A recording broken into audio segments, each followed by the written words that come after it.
الحمد للہ رب العالمین والصلاة والسلام علی خاتم النبیین اما بعد فاعوذ باللہ من الشیطان الرجیم بسم اللہ الرحمن الرحیم الصلاة والسلام علیک یا رسول اللہ وعلی آلک واصحابک یا حبیب اللہ الصلاة والسلام علیک یا نبی اللہ وعلی آلک واصحابک یا نور اللہ۔ الحمدللہ مدنی چینل کے ناظرین پروگرام دیکھ رہے ہیں قرآن پاک ترجمہ و تفسیر کے ساتھ۔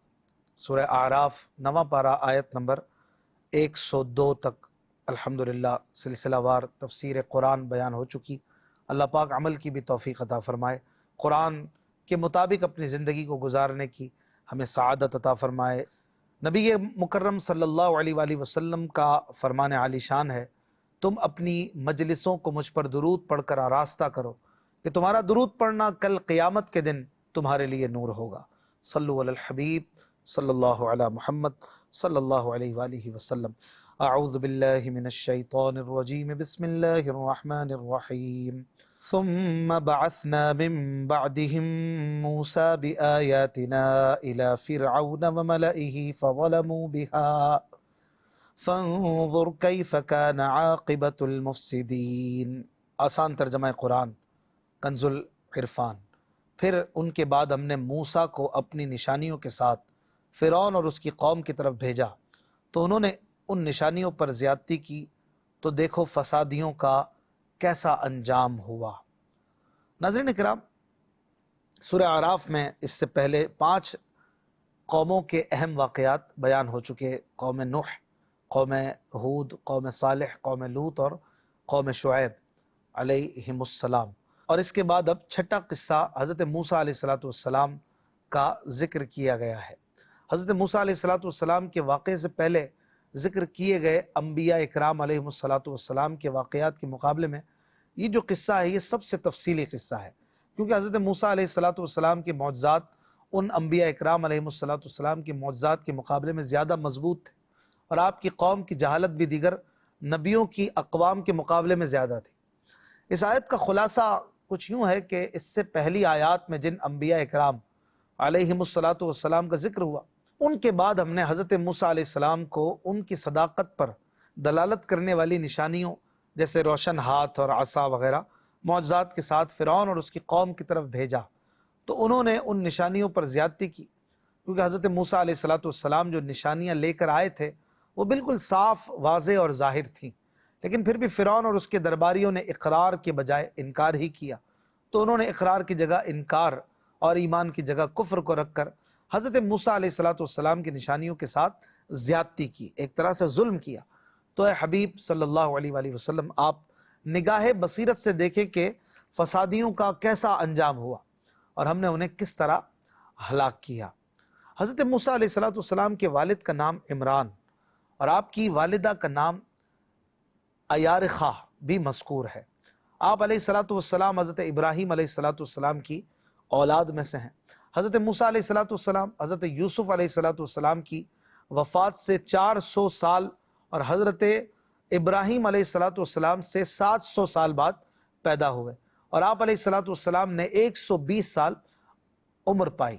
حضرت موسیٰ علیہ السلام اور فرعون کا قصہ قرآن پاک میں کئی مقامات پر اللہ تبارک و تعالی نے مختلف انداز سے بیان فرمایا ہے، اور بہت ہی سبق آموز اور دلچسپ واقعات ان میں آپ کو ملیں گے۔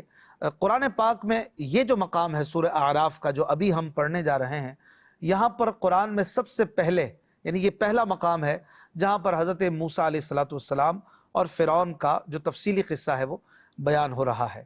فرعون یہ کون تھا؟ مصر کے ہر بادشاہ کا لقب یہ فرعون ہوا کرتا تھا، لیکن یہ فرعون پہلے ایک شخص کا نام تھا، پھر بعد میں یہ مصر کے ہر بادشاہ کا لقب بن گیا۔ حضرت موسیٰ علیہ السلام کے زمانے میں جو فرعون تھا، یعنی جو بادشاہ مصر تھا، اس کا نام ولید بن مصعب بن ریان تھا۔ اگلی آیت میں اللہ تبارک و تعالی اس قصے کو مزید آگے بیان کرتے ہوئے فرماتا ہے وَقَالَ مُوسَى يَا فِرْعَوْنُ إِنِّي رَسُولٌ مِّن رَّبِّ الْعَالَمِينَ حَقِيقٌ عَلَىٰ أَلَّا أَقُولَ عَلَى اللَّهِ إِلَّا الْحَقَّ قد جئتكم ببينة من ربكم فأرسل معي بني إسرائيل۔ آسان ترجمہ قرآن کنز العرفان۔ اور موسیٰ نے فرمایا اے فرعون میں رب العالمین کا رسول ہوں، میری شان کے لائق یہی ہے کہ اللہ کے بارے میں سچ کے سوا کچھ نہ کہوں، بے شک میں تم سب کے پاس تمہارے رب کی طرف سے نشانی لے کر آیا ہوں، تو بنی اسرائیل کو میرے ساتھ چھوڑ دے۔ ناظرین اکرام، حضرت موسیٰ علیہ السلام فرعون کے پاس گئے اور یہ کس طرح سے وہاں تک پہنچے اس کا قصہ آگے قرآن پاک میں کئی مقامات پر بیان ہوگا۔ یہاں پر یہ واقعات بیان نہیں ہوئے، آپ کے بچپن کا واقعہ، آپ کی جوانی کے واقعات، یہ اسپیشلی سورہ قصص میں آئیں گے اور بہت ہی خوبصورت وہ واقعات ہیں۔ پھر اللہ تبارک و تعالیٰ نے حضرت موسیٰ علیہ السلام سے فرمایا کہ جاؤ اور انہیں جو ہے وہ ہدایت کی طرف بلاؤ، فرعون کو اسپیشلی اسلام کی اور ایمان کی دعوت دو۔ تو یہ واقعات جو ہیں اور اس کی تفصیلی جو گفتگو ہے یہ بھی سورہ طٰہٰ اور سورہ شعراء میں بیان کی جائے گی انشاءاللہ الکریم۔ یہاں پر جب حضرت موسیٰ علیہ السلام جب پہنچ گئے فرعون کے پاس، اس کے بعد کیا ہوا اس کا تفصیلی ذکر آگے کی آیات میں آ رہا ہے۔ حضرت موسیٰ علیہ السلام فرعون کے پاس پہنچے اور بتایا کہ میں رب العالمین کا رسول ہوں۔ تو یہ کلام سن کر فرعون نے کہا کہ تم جھوٹ بولتے ہو۔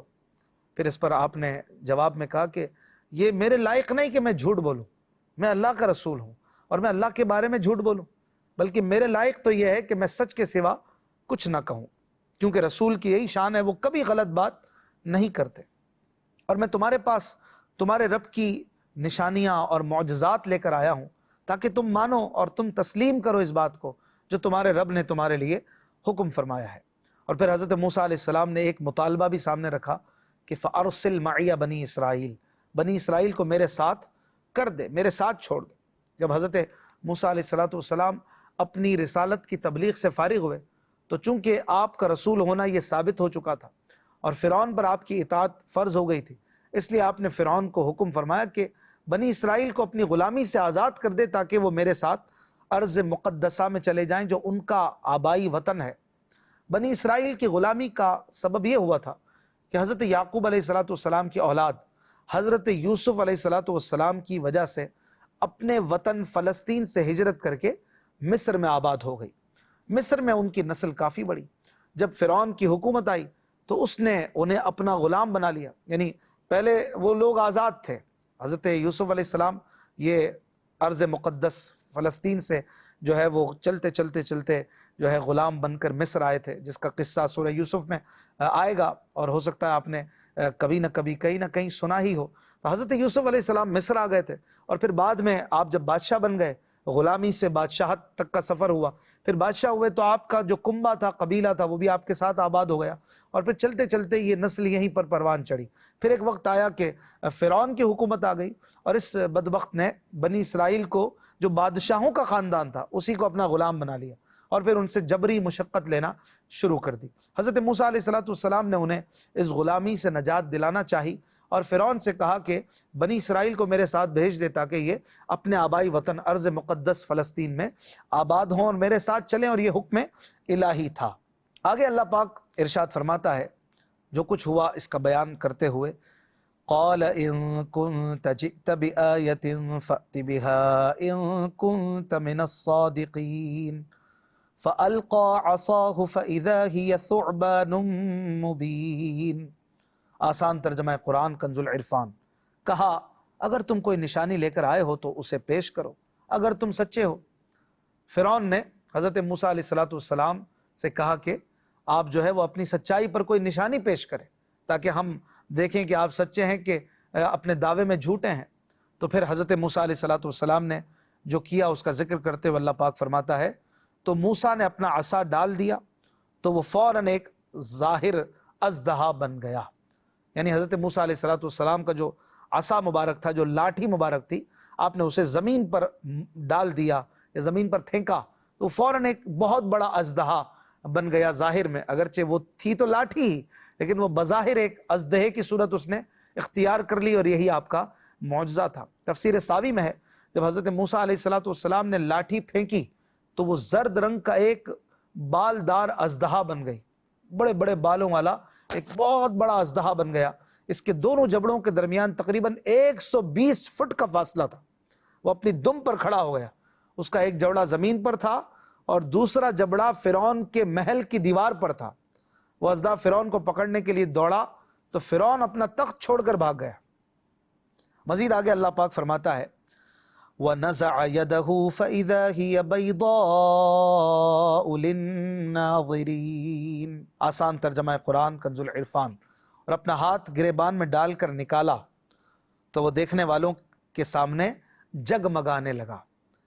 اس آیت میں حضرت موسیٰ علیہ السلام کے دوسرے معجزے کا ذکر ہے کہ آپ نے اپنا ہاتھ گریبان میں ڈال کر پھر اسے جیسے ہی باہر نکالا تو وہ دیکھنے والوں کے سامنے ایک زبردست ٹیوب لائٹ کی طرح روشن ہو گیا اور جگمگانے لگا، اور اس کی روشنی ایسی تھی کہ وہ آفتاب پر غالب آ گئی۔ سورج کی جو چمک تھی اور سورج کا نور جو تھا وہ اس کے سامنے ماند پڑ گیا۔ ایک روایت میں ہے کہ حضرت موسیٰ علیہ السلام نے فرعون کو اپنا ہاتھ دکھا کر پوچھا یہ کیا ہے؟ فرعون نے جواب دیا آپ کا ہاتھ۔ پھر حضرت موسیٰ علیہ السلام نے اپنا ہاتھ اپنے گریبان میں ڈالا اور نکالا تو وہ جگمگانے لگا۔ یہ حضرت موسیٰ علیہ السلام کے مبارک ہاتھ کا کمال تھا۔ اسے ید بیضا کہا جاتا ہے، یعنی روشن ہاتھ۔ اور حضور علیہ السلام کے مبارک ہاتھ کا کیا کمال تھا، سبحان اللہ۔ اعلیٰ حضرت عاشقوں کے امام رحمت اللہ علیہ فرماتے ہیں ہر خط کف ہے یہاں اے دست بیضائے کلیم، ہر خط کف ہے یہاں اے دست بیضائے کلیم، موجزن دریائے نور بے مثالی ہاتھ میں۔ یعنی اے پیارے موسیٰ علیہ السلام کے چمکتے ہوئے نورانی ہاتھ، تیری بڑی شان ہے، لیکن ہمارے آقا صلی اللہ علیہ وآلہ وسلم کے دست کرم کی تو ہر لکیر سے نور کا ایک بے مثال دریا رونما ہو رہا ہے، موجزن ہو رہا ہے۔ اور میرے آقا صلی اللہ علیہ وسلم کا تو ہاتھ نہیں، ہر لکیر جو ہے وہ ید بیضا کی طرح ہے، سبحان اللہ۔ تو ہر لکیر کی یہ شان ہے تو مبارک دست اقدس کی عظمت کا اندازہ کون لگا سکتا ہے، سبحان اللہ۔ اگلی آیت میں اللہ پاک ارشاد فرماتا ہے قال الملأ من قوم فرعون ان هذا لساحر علیم۔ آسان ترجمہ قرآن کنز العرفان۔ قوم فرعون کے سردار بولے بے شک یہ تو بڑے علم والا جادوگر ہے۔ جب حضرت موسیٰ علیہ السلام نے اپنی سچائی ظاہر کرنے کے لیے دو معجزات دکھائے تو فرعون کی قوم کے سردار بولے بے شک یہ تو کوئی بڑا عالم ہے جو بڑا جادوگر ہے، جادو کا عالم ہے، جس نے جادو سے ہماری نظر بندی کر دی اور لوگوں کو عصا جو ہے وہ اژدہا نظر آنے لگا اور اس کا گندمی رنگ کا ہاتھ آفتاب سے زیادہ روشن ہونے لگا۔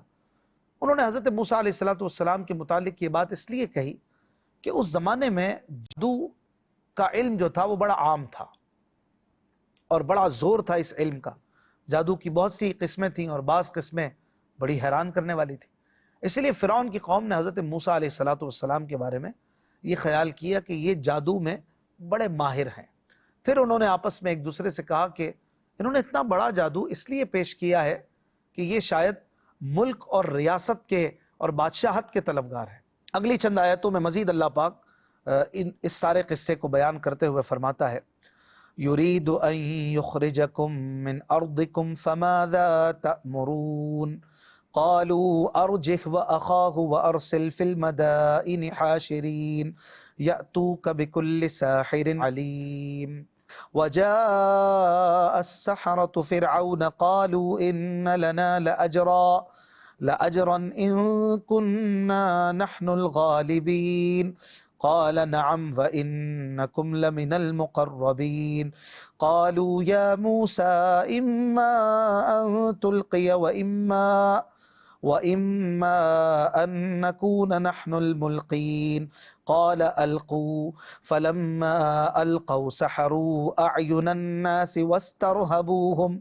واسترهبوهم وجاءوا بسحر عظيم وأوحينا إلى موسى أن ألق عصاك فإذا هي تلقف ما يأفكون فوقع الحق وبطل ما كانوا يعملون فغلبوا هنالك وانقلبوا صاغرين وألقي السحرة ساجدين قالوا آمنا برب العالمين رب موسى و ہارون۔ آسان ترجمہ قرآن کنز العرفان۔ یہ تمہیں تمہارے ملک سے نکالنا چاہتا ہے تو تم کیا مشورہ دیتے ہو؟ انہوں نے کہا انہیں اور ان کے بھائی کو کچھ مہلت دو، اور شہروں میں جمع کرنے والوں کو بھیج دو، وہ تمہارے پاس ہر علم والے جادوگر کو لے آئیں گے۔ اور پھر جادوگر فرعون کے پاس آ گئے تو کہنے لگے اگر ہم غالب آ گئے تو کیا ہمارے لیے یقینی طور پر کوئی انعام ہوگا؟ فرعون نے کہا ہاں، اور بے شک تم تو میرے قریبی لوگوں میں سے ہو جاؤ گے۔ جادوگروں نے کہا اے موسیٰ، یا تو آپ اپنا عصا ڈالیں یا ہم کچھ ڈالتے ہیں۔ ارشاد فرمایا تم ہی ڈالو۔ جب انہوں نے ڈالیں تو لوگوں کی آنکھوں پر جادو کر دیا اور انہیں خوف زدہ کر دیا، اور وہ بہت بڑا جادو لے کر آئے۔ اور ہم نے موسیٰ کو وحی فرمائی کہ تم اپنا عصا ڈال دو، تو اچانک وہ عصا ان کی بناوٹی چیزوں کو نگلنے لگا، تو حق ثابت ہو گیا، اور جو کچھ وہ کر رہے تھے سب باطل ہو گیا۔ تو وہ وہیں مغلوب ہو گئے اور ذلیل ہو کر پلٹے، اور جادوگر سجدے میں گرا دیے گئے۔ وہ کہنے لگے ہم تمام جہانوں کے رب پر ایمان لائے جو موسیٰ اور ہارون کا رب ہے۔ ناظرین اکرام، یہ تقریباً 13 آیتیں ہم نے ایک ساتھ سنی ہیں، اور ان میں جو واقعات ہیں اس کا خلاصہ یہ ہے کہ درباریوں نے حضرت موسیٰ علیہ السلام کے معجزات دیکھ کر انہیں بہت ماہر جادوگر سمجھا، اور اس خدشے کا اظہار کیا کہ حضرت موسیٰ علیہ السلام اپنے جادو کے زور سے لوگوں کو اپنا گرویدہ بنا کر مملکت پر قبضہ کرنا چاہتے ہیں۔ تو فرعون نے اپنے درباریوں سے کہا کہ تم اس بارے میں کیا مشورہ دیتے ہو؟ انہوں نے کہا تم حضرت موسیٰ علیہ السلام اور ان کے بھائی حضرت ہارون کو چند روز کی مہلت دو، اور شہروں میں اپنے خاص آدمی بھیج دو تاکہ وہ ایسے جادوگر جمع کر کے لائیں جو جادو میں ماہر ہوں اور سب پر فائق ہوں، تاکہ وہ حضرت موسیٰ علیہ السلام سے مقابلہ کر کے انہیں شکست دیں، اور اس طرح سے تیری عزت بڑھ جائے، اور ان کی جو بنی ہوئی ایک بات ہے، جو عزت بنی ہے اور ان کا جادو مشہور ہو گیا ہے، اور جو ان سے لوگ مرعوب ہے وہ روب ختم ہو جائے۔ چنانچہ فرعون نے اپنی مملکت کے تمام ماہر جادوگروں کو جمع کیا، اور ان جادوگروں کو علم تھا کہ جس مقصد کے لیے انہیں طلب کیا گیا ہے وہ بڑا اہم ہے۔ چنانچہ انہوں نے فرعون سے کہا کہ اگر ہم غالب آ گئے، جیت گئے، اور حضرت موسیٰ کو ہم نے شکست دے دی تو کیا ہمیں یقینی طور پر کوئی بڑا انعام، شاہانہ انعام ملے گا؟ فرعون یہ تسلی آمیز الفاظ سن کر بہت خوش ہوا اور کہنے لگا بے شک تمہیں انعام و اکرام سے نوازا جائے گا، اور صرف یہی نہیں بلکہ تمہیں میرے خاص قریبی لوگوں میں داخل کر لیا جائے گا۔ یہ جادوگر 70,000 تھے، جن میں چند بڑے بڑے سردار تھے۔ جب مقابلے کا دن آیا تو سب مقررہ جگہ پر جمع ہوئے، مقابلے کا آغاز ہوا۔ تو جادوگروں نے حضرت موسیٰ علیہ السلام سے کہا اے موسیٰ، یا تو آپ اپنا عصا زمین پر ڈالیں یا ہم اپنے پاس موجود چیزیں وہ زمین پر ڈالتے ہیں۔ تو حضرت موسیٰ علیہ السلام نے فرمایا کہ تم ہی پہلے ڈالو۔ حضرت موسیٰ علیہ السلام کا یہ فرمانا اس لیے تھا کہ آپ کو ان کی کچھ پرواہ نہ تھی، اور آپ کو کامل اعتماد تھا اپنے رب کی ذات پر اور اس کے دیے ہوئے معجزے پر کہ اس معجزے کے سامنے جادو کوئی کام نہیں کرے گا اور ناکام ہو جائے گا۔ جب انہوں نے اپنا سامان ڈالا جس میں بڑے بڑے رسے، لکڑیاں تھیں، تو وہ اژدہے کی طرح نظر آنے لگے اور میدان ان سے بھرا ہوا معلوم ہونے لگا۔ لوگ یہ دیکھ کر خوفزدہ ہوئے۔ اللہ پاک نے حضرت موسیٰ علیہ السلام کو وحی فرمائی کہ اب تم اپنا عصا زمین پر ڈال دو۔ جب حضرت موسیٰ علیہ السلام نے اپنا عصا ڈالا تو وہ ایک عظیم الشان اژدہا بن گیا۔ وہ جادوگروں کی سحر کاریوں کو ایک ایک کر کے نگلنے لگا، اور تمام رسے اور لٹھے جو انہوں نے جمع کیے تھے، جو 300 اونٹ کا وزن تھے، 300 اونٹ انہیں اٹھائیں، اتنا سارا یہ سامان تھا، سب کھا گیا، سب کا خاتمہ کر دیا۔ حضرت موسیٰ علیہ السلام نے اس کو جب اپنے ہاتھ میں لیا تو وہ پہلے کی طرح عصا ہو گیا، اور اس کا حجم، وزن دوبارہ اپنے پچھلے حال پر آ گیا۔ یہ دیکھ کر جادوگروں نے پہچان لیا کہ عصائے موسیٰ یہ کوئی سحر نہیں، کوئی جادو نہیں، اور یہ کسی انسان کا کام نہیں کہ وہ ایسا کرشمہ دکھا سکے، ضرور یہ کوئی آسمانی کام ہے۔ چنانچہ یہ معجزہ دیکھ کر ان پر ایسا اثر ہوا کہ وہ بے اختیار آمنا برب العالمین، یعنی ہم تمام جہانوں کے رب پر ایمان لائے کہتے ہوئے سجدے میں گر گئے، اور ان کا حال ایسے معلوم ہوتا تھا کہ کسی نے پیشانیاں پکڑ کر زمین سے لگا دی ہوں۔ اللہ تبارک و تعالی نے ان کے اس قول کا بھی ذکر یہاں پر فرمایا ہے، قالوا یا موسیٰ اما ان تلقی و اما ان نکون نحن الملقین۔ انہوں نے پوچھا اے موسیٰ پہلے آپ کرتے ہیں یا ہم کریں، پہلے آپ دکھاتے ہیں یا ہم دکھائیں؟ تو جادوگروں نے حضرت موسیٰ علیہ السلام سے یہ جو پوچھا نا، یہ ایک طرح سے ان کا ادب تھا، ایک ادب والا انداز تھا، اور انہوں نے حضرت موسیٰ علیہ السلام کو مقدم کیا اور آپ کی اجازت کے بغیر اپنے جادو کے عمل میں مشغول نہ ہوئے۔ تو اتنے سے ادب سے، اگرچہ آئے تھے مقابلہ کرنے، لیکن اس چھوٹے سے ادب اور اللہ کے نبی سے اس طرح کا اچھا رویہ کرنے کی وجہ سے مفسرین نے کہا کہ اس ادب کا صدقہ اور بدلہ انہیں یہ ملا کہ اللہ تبارک و تعالی نے انہیں ایمان اور ہدایت کی دولت سے سرفراز فرما دی۔ تو جو اللہ کے نبی سے اتنا سا ادب کرے اس کو اتنا کچھ ملے، تو جو اللہ کے نبی پر جان قربان کرے، جو واری واری جائے اور جو اپنی زندگی اللہ کے نبی کی محبت اور ان کی فرما برداری میں گزارے، اسے رب کریم کے دربار سے کیسا اجر و ثواب ملے گا۔ مزید پھر اللہ تبارک و تعالی نے جادوگروں کے جادو کے اثر کا ذکر کرتے ہوئے پچھلی آیتوں میں بیان فرمایا کہ انہوں نے اپنے پھینکے ہوئے رسوں اور لاٹھیوں کی حقیقت نہ بدلی، بلکہ لوگوں کی نگاہوں پر یہ اثر ڈال دیا کہ لوگوں کو وہ رینگتے ہوئے دوڑتے ہوئے سانپ لگے، یعنی وہ نظر بندی تھی۔ تو اس سے یہ بھی پتہ چلا کہ فرعون کے جادوگروں کی جادو کی صورت یہ تھی، یعنی حقیقت نہ بدلی تھی، وہ لوگ صرف نظر بندی جانتے تھے، لیکن وہ پھر بھی ایک بہت بڑا ایک جادو تھا، جسے قرآن نے بھی کہا وَجَاءُوا بِسِحْرٍ عَظِيمٍ، وہ بہت بڑا جادو لے کر آئے تھے۔ جب جادوگروں نے موٹے رسے اور لمبی لاٹھیاں ڈالی تو پہاڑوں کی مانند اژدہے بن گئے، جس سے میدان بھر گیا اور اژدہے ایک دوسرے پر چڑھنے لگے۔ ایک قول یہ ہے کہ جادوگروں نے رسیوں پر پارا مل دیا اور لاٹھیوں میں بھی پارا ڈال دیا تھا، پھر انہیں زمین پر پھینک دیا۔ جب ان پر سورج کی روشنی پڑی تو ایسے محسوس ہونے لگا کہ یہ دوڑتے ہوئے سانپ ہیں، گویا یہ ایک ٹیکنیک کی تھی انہوں نے، اور اس طرح سے وہ سانپ اور اژدہے لگنے لگے۔ اور وہ میدان جو تھا وہ 1 میل لمبا تھا، تقریباً 1.25 کلومیٹر یہ لمبا تھا، اور پورا میدان سانپوں سے بھرا پڑا تھا۔ یہ صورتحال دیکھ کر لوگ خوفزدہ ہو گئے، لیکن اللہ کے نبی خوفزدہ نہ ہوئے، انہوں نے جو ہے وہ اپنا معجزہ دکھایا اور بالآخر اللہ تعالیٰ نے انہیں کامیاب فرمایا۔ پھر اگلی آیتوں میں فرعون کے غصے کا ذکر ہے، اور فرعون نے کس طریقے سے جو ہے وہ ان جادوگروں کو سزا بھی دی، اس کا بھی کچھ تذکرہ یہاں پر آتا ہے۔